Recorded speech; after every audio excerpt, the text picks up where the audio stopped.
Hi everybody, welcome back to Healthy Togetherness. Today we are going to learn how to make a bechamel sauce.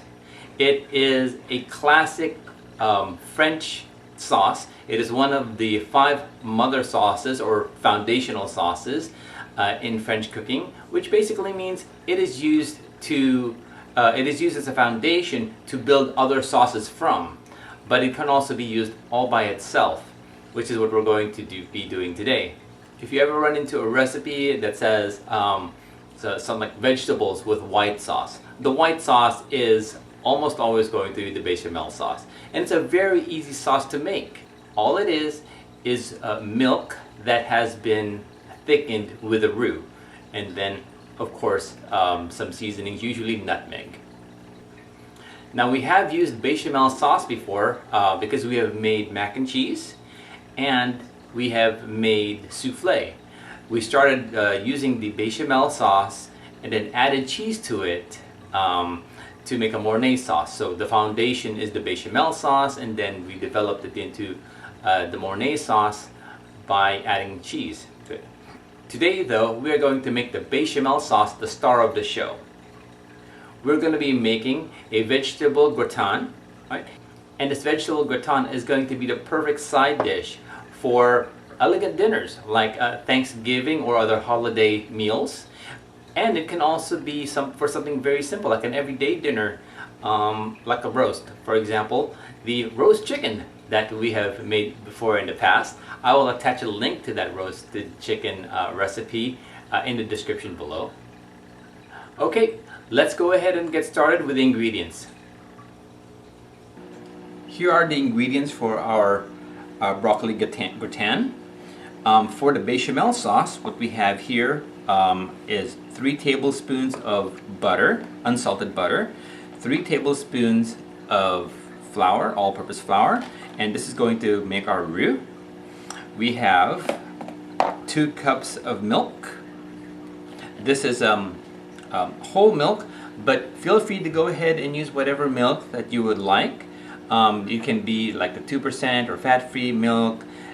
It can even be like half and half, like half milk and half cream. It's just a matter of richness and flavor. So that's why I like to use whole milk, just because it's a nice balance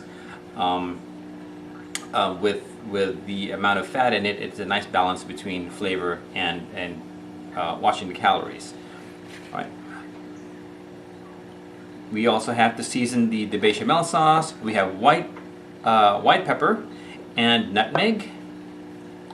I have some salt over here, which is we're going to use to salt the water that we're going to cook the vegetables in. We have cheese here. I'm choosing Cotija cheese because it is a wonderful cheese. It is so packed with flavor that I really don't have to use a lot of cheese in order to get a very effective, a very flavorful dish.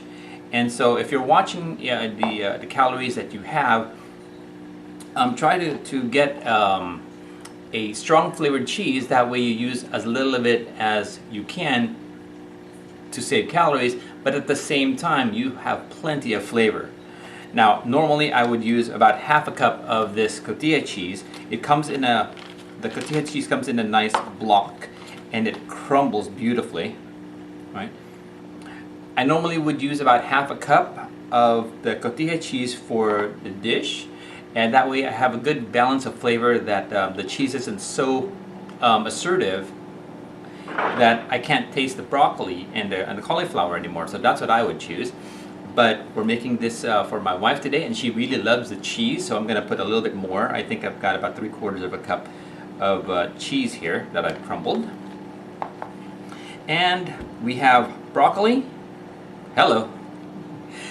And we have cauliflower. And we have broccoli.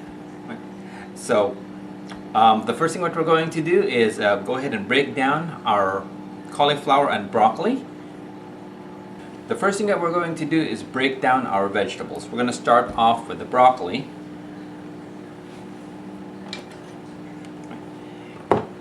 And I've already cut up 1 whole head of broccoli, but I would like to demonstrate how to do this in case you've not broken down broccoli before. Right. So first thing you do, just go ahead and take off the stem here, just a small cut of the stem,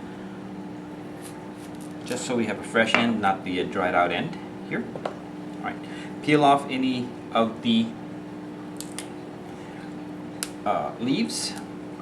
All right. So you'll notice that you have all of these florets attached to a main stem. The main stem has a lot of fiber in it. It's very chewy. So what we're going to do, actually practically unedible, this outer fiber. But what we're going to do then is we're going to score both sides of the floret. So that way when you try to pull it off, we have a path that it breaks through. And what you do to remove this, sometimes these the outer skin is very fibrous for the larger and lower florets. So what you do is you just take your knife,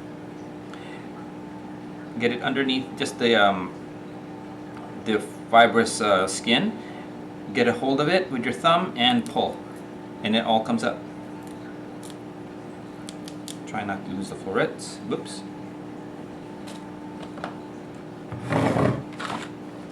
Put that aside.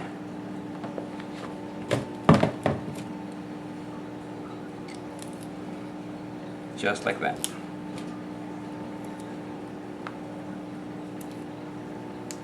Okay. And then if they're big like this, you can take your knife and just trim off larger the stems, and then take your knife, pull it in half. Don't push it all the way down, otherwise you're going to get a flat edge that does not really look very pretty. Take it about halfway down, twist your knife so that it breaks, and you have a more natural looking cut. Right? So we'll do that again.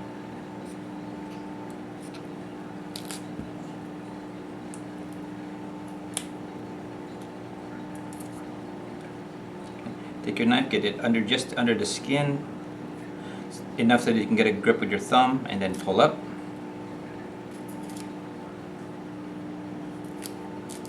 Okay. And there we go. That's about a serving size. Okay, so let's go ahead and do the rest.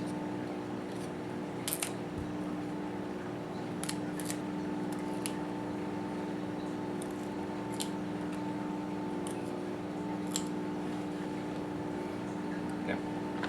As we get closer to the top or the crown of the broccoli,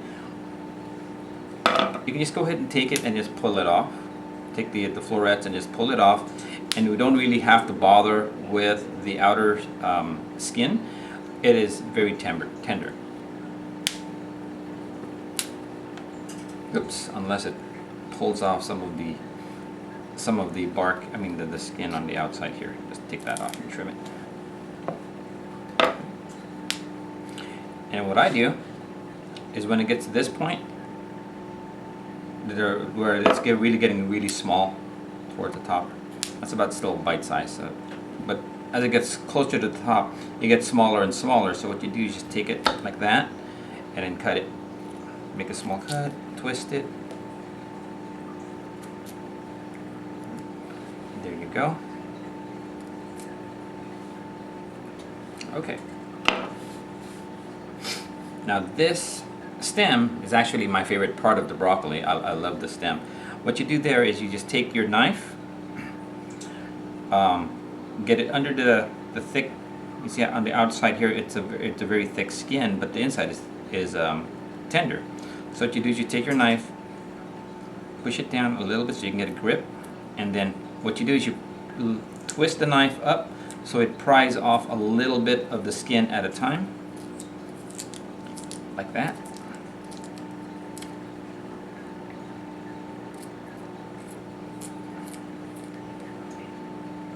Okay.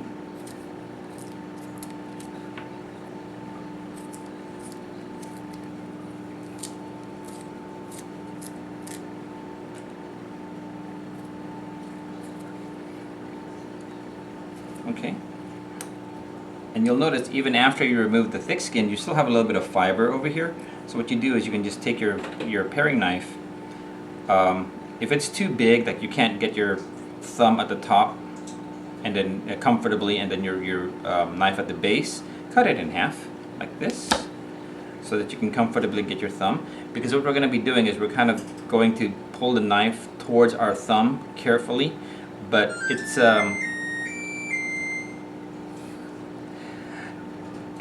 easy enough to, it's safe enough to do if you're careful. So you just take your knife, put it underneath here like this, and then use your thumb, don't pull it up, just use your thumb to push down on the vegetable. Okay. Like that.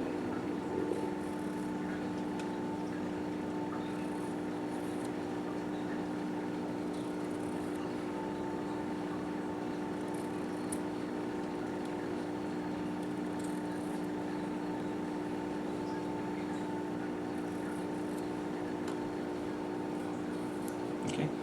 And now we have a perfectly edible stem.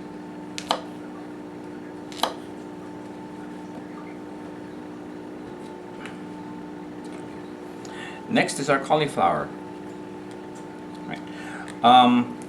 So what you do on the cauliflower is you would just go ahead and remove all of this outside first. So take your paring knife.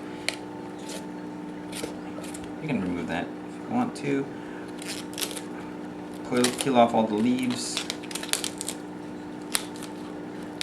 so you can see underneath.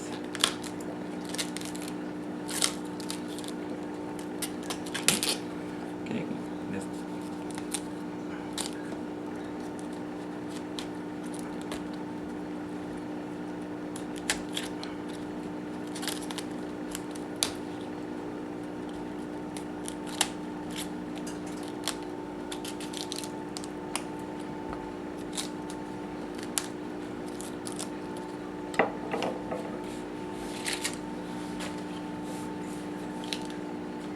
Okay, so now that you can see underneath there, what you're going to do is just kind of go around the stem carefully.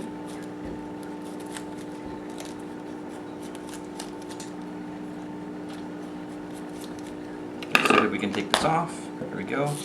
Get rid of more leaves.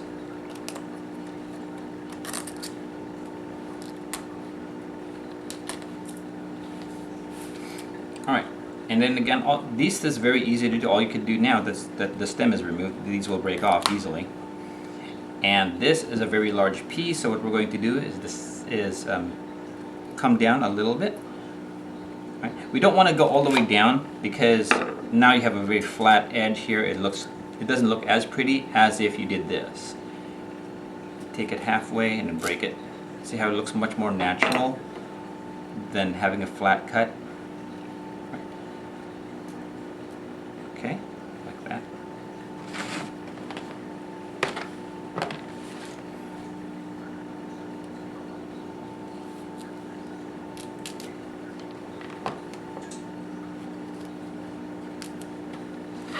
Okay, so we're going to go ahead and do the rest of it.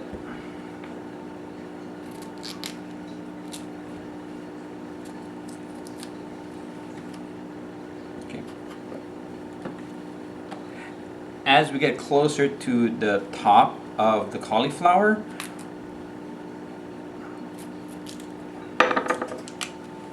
they get the little pieces get smaller and smaller. So what we can do then is just take, oh, that's a little bit big. Okay, what we can do then is just take it and instead of breaking the florets independently, we're going to just go ahead and put them together.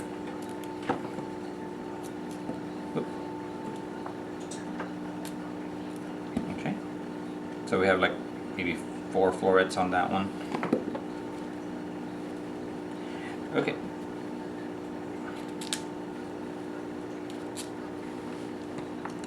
Okay, next are the stems, or yeah, the stems. Just take your knife and just cut out the outer thick skin. In this case it isn't very thick. I could have kept it.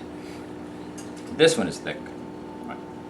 So again, get your knife just underneath the thick skin here and then just pry it off as best you can. Okay. If it won't come off, just take your thumb and then just carefully wiggle it up. Okay.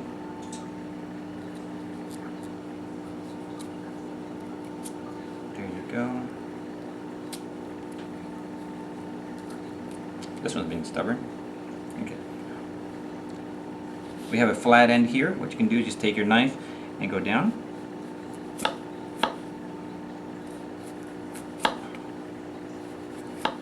Okay. That was a very tough outer skin. Okay, then you can just go ahead and take your knife and just remove a little bit more of the outer skin.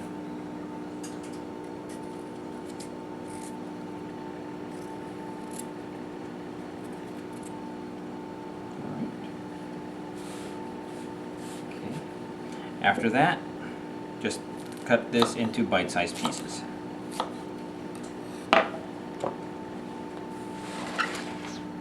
And there we go. Our cauliflower and our broccoli are ready to be cooked. Okay, next thing we're going to do is cook our broccoli and cauliflower. So I've already seasoned this water with salt, and in order to make sure that you have enough seasoning, you just go ahead and taste it. The common idea is to have it taste like seawater. If you're not familiar with that, then just go ahead and try it. It shouldn't taste bland, and it shouldn't taste very, very salty. It should taste, it should be a little bit more salty than what you would care for. All right. Because it's going to, that's what's going to season our vegetables. So just for dramatic effect, season it, stir it until the salt is dissolved. Take a sample.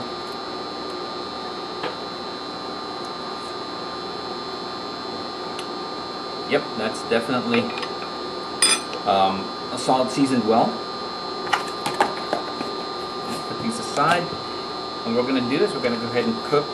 If your pot is big enough, like in this case, we can go ahead and put all of it in. All the vegetables in.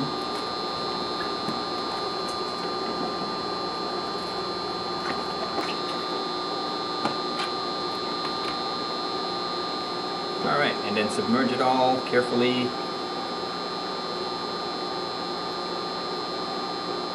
I probably should have mentioned that not to fill your pot with water all the way up, because as you're adding the vegetables will displace the water. Alright. So how long do we cook this for? I would say 3 to 5 minutes, but really the best way to tell is just take a vegetable and try it.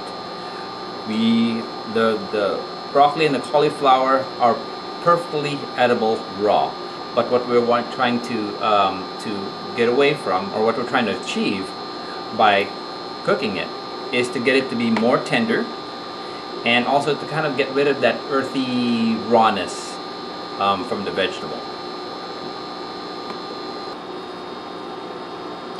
It has been about 4 minutes since I put the vegetables into water, and as time was going on, I was just testing it. I was trying out the vegetables, and so what I would do is I would just take one vegetable, you know, and ouch, hot, carefully taste it.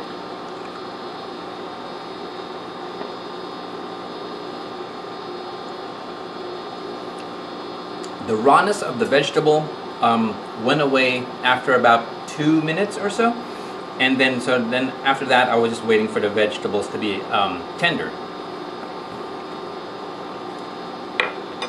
but crunchy. I don't want that raw crunch that there, but just tender enough but still have a light crunch as opposed to being mushy. So now that we're done with this, what we're going to do is just take it out of the water and put it on the strainer to get rid of as much water as possible.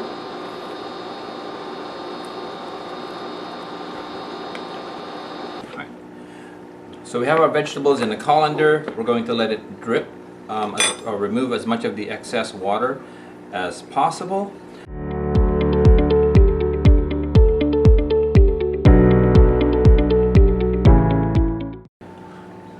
Okay. In the past video, when I made the souffle, my wife asked me why don't I use a whisk to whisk together the roux and the milk. And the reason for that was really because of a challenge with the equipment. Right? What I did there during the souffle was I mixed our flour and our butter together to make a roux, and then I slowly incorporated the milk about maybe a tablespoon or two at a time, or maybe 3 tablespoons at a time, and I made a paste, and then I gradually added more milk to get rid of any of the lumps. Right? The reason I did that was because the spatula can get it into the very corners of my saucepan here and not have anything burn at the corners. Had I used my whisk, right, the balloon end of the whisk is so big in this case that it won't get to the very corner of my saucepan and it'll burn. Right? You'll just basically have flour burning at the very corners. 2 ways to alleviate that. One is to get a smaller whisk, the one that will get into the very corner of your saucepan and not have anything burn. I can use this, but I really have to push down on it to force the balloon to conform to the corner of my saucepan. So that's one way to alleviate that. Another way to do it is to actually get a saucier, which is a pan that's got a curved edge or curved corners, so that it's really designed for the whisk to reach those very corners. Right? So those are 2 ways to do it. Most people don't have this type of saucepan. So what we're going to do is we're going to use our regular saucepan and we're going to use a smaller whisk.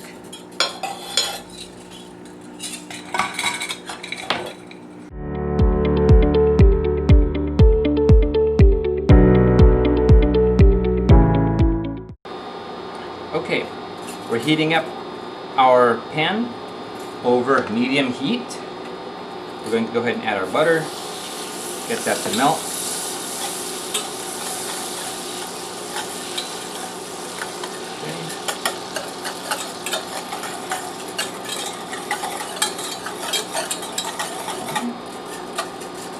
After the butter melts, this is 3 tablespoons of butter, so we're going to add in 3 tablespoons of flour to make our roux.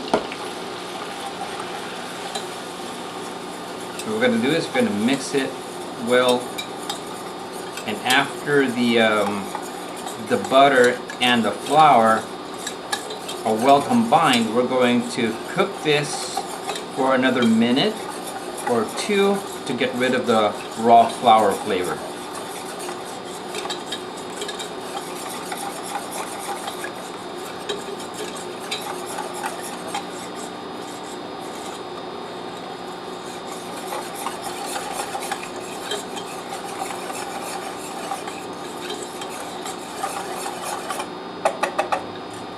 Alright, I can smell the flour cooking. It's starting to have that like a nutty aroma. So that kind of tells me our flour is nice and cooked. It's also starting to get a little bit dark, which I don't want to happen. I don't want to brown the sauce because it won't be white sauce anymore. So we're going to go ahead and pour the whole thing in. This is 2 cups of milk. And we can go ahead and just whisk it and try to get all the lumps out.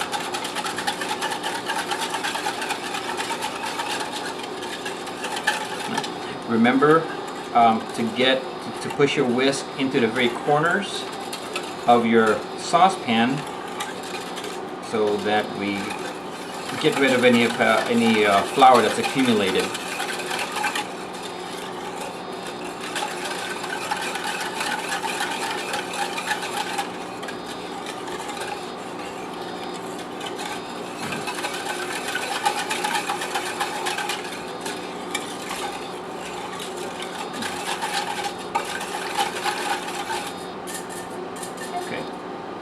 And as this mixture starts to boil, it's going to get thickened. It's going to be more thick. Right? Now, incidentally, what we're making here is a very basic bechamel sauce with the flour and the roux and the nutmeg and the white pepper. If you wanted to add more flavor to it, what we could have done when the butter was melting is we could have sauteed some onions into the butter before we added the flour to give it more flavor. We could have also added some cayenne pepper to add some heat, again, before we added the flour. So we can saute aromatic vegetables into the butter before we added the flour, and that would have been fine. I would have added more flavor to it.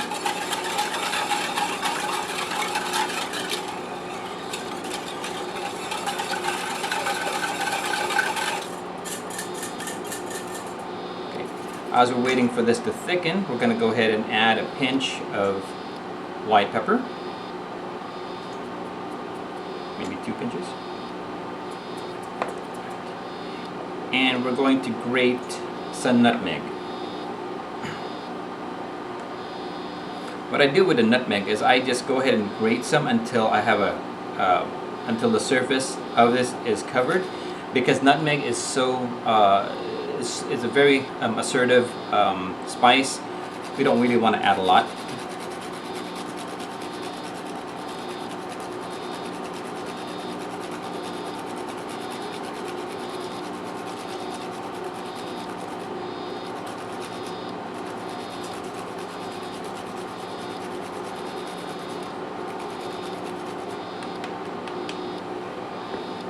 Okay. Stir this.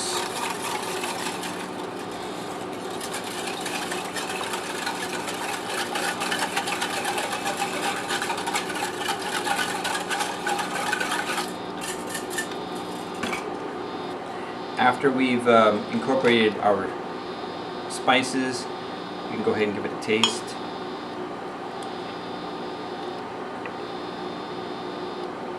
Okay. What I'm looking for is just a hint of the nutmeg.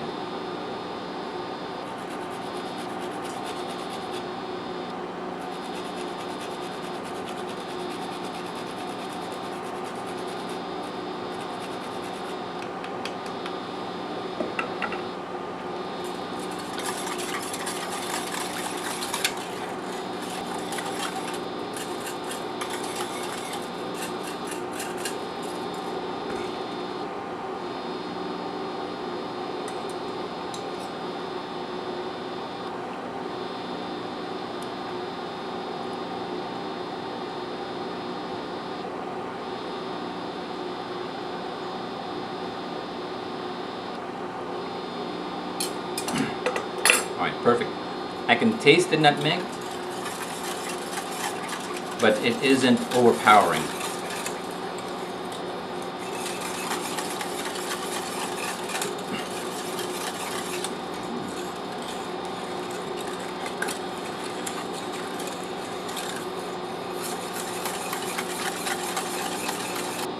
Okay, our sauce is done. If you take a spoonful of the bechamel sauce, you'll notice that it is definitely creamy instead of milky or watery. Right? And I can see that the milk is starting to boil, or the bechamel sauce is starting to boil. That's kind of an indication that your roux has done its job and it's already thickened. So we're going to go ahead and turn it off to keep it from scorching. I'm going to give it one final stir.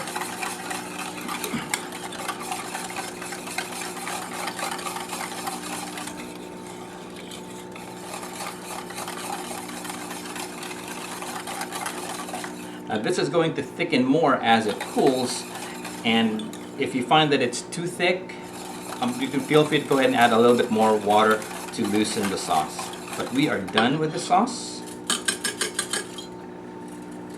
Let's go ahead and assemble our gratin.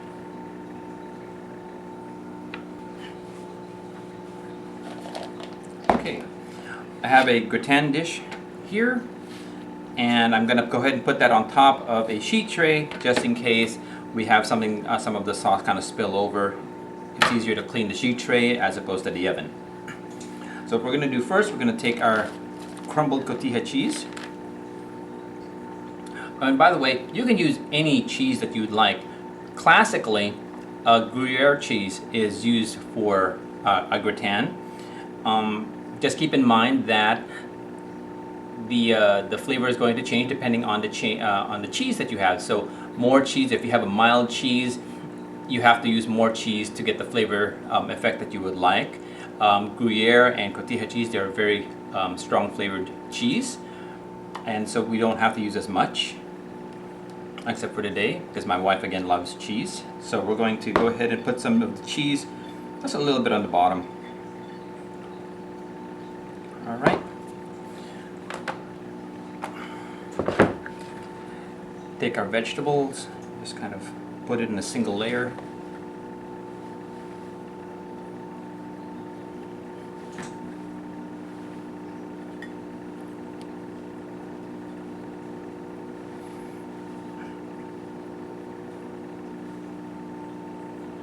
All right. We're going to add a little bit more of our cheese. Crumble it on top.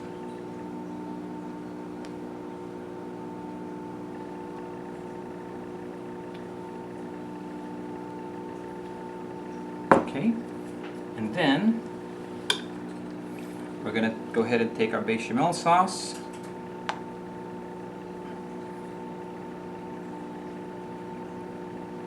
Pour some on top. Whoops.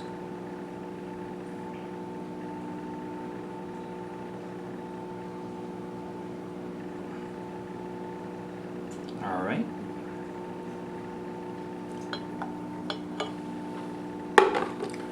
Get another layer.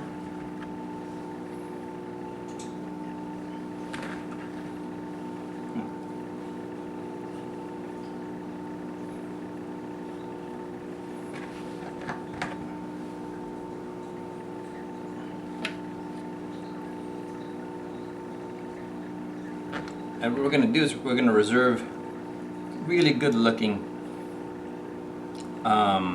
florets, and we're going to put that on top to kind of let our guests know what are the ingredients of our gratin. So because we're going to cover it up with the bechamel sauce, so they're not going to be able to see. Anyway, a little bit more cheese.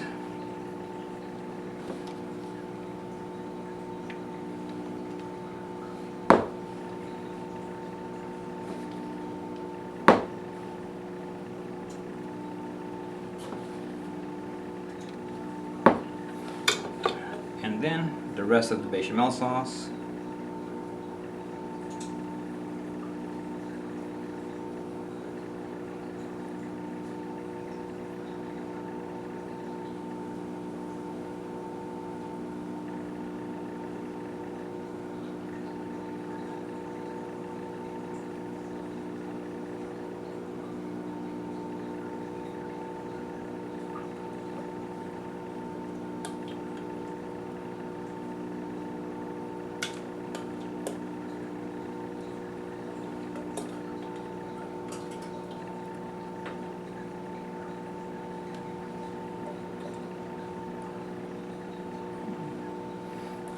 I want to just show you a little something. So around the corners here, I don't know if the camera can catch it, but I have some scorched bechamel sauce here. I can see that they turned brown. That's because the whisk just didn't catch the corner. But no harm done. Right, and one more layer of cheese if you. Now the last layer, it can be cheese. You can also, of course, use breadcrumbs if you like. If you're going to go that way, but we're going to use just cheese. You can even use a different cheese. It doesn't have to be all one cheese. You can have a different cheese per layer.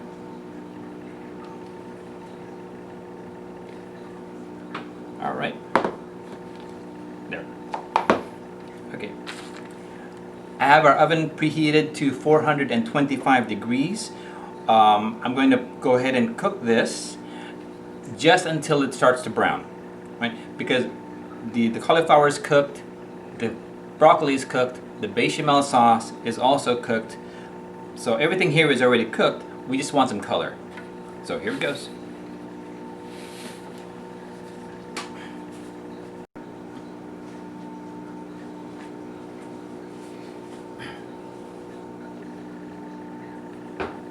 Okay, our vegetable gratin is out of the oven. It took about 20 minutes to get this kind of browning, which is absolutely beautiful. I reserved some of the broccoli and the prettier looking broccoli and cauliflower to put on top because I was afraid that the bechamel sauce would have covered our vegetables and guests wouldn't be able to tell what kind of vegetable is in this gratin. So the idea was to put some of the fresher vegetables on top, like that. Oops, let's put it on the opposite side here. Make it pretty.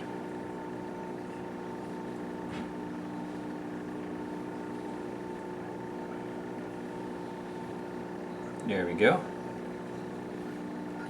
All right. Isn't that beautiful? Absolutely gorgeous. Okay, let's give it a try. Alright, I'm just going to get a little corner right here.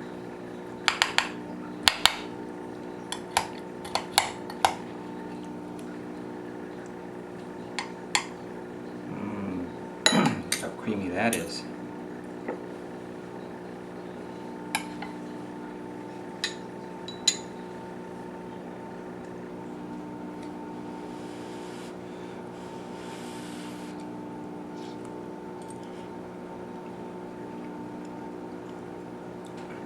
Ooh, it's hot. Delicious.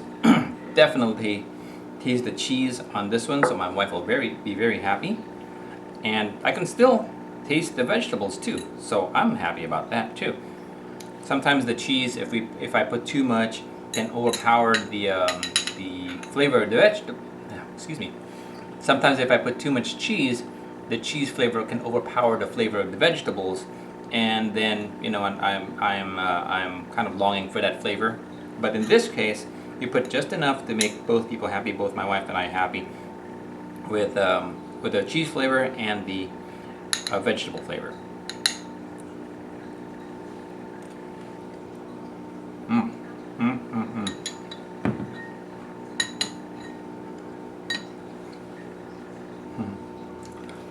This is gonna go so well with roasts, amongst other types of food. So turkey for the holidays, beef, pork, chicken, fantastic. So I'm going to add the link to our roast chicken video in the description below, and enjoy. Thank you very much for watching the video. If you liked the video, please give me a thumbs up and subscribe. If you tried the recipe, please let me know how it came out for you. I'd really appreciate it. All right. Take care, and we'll see you next time.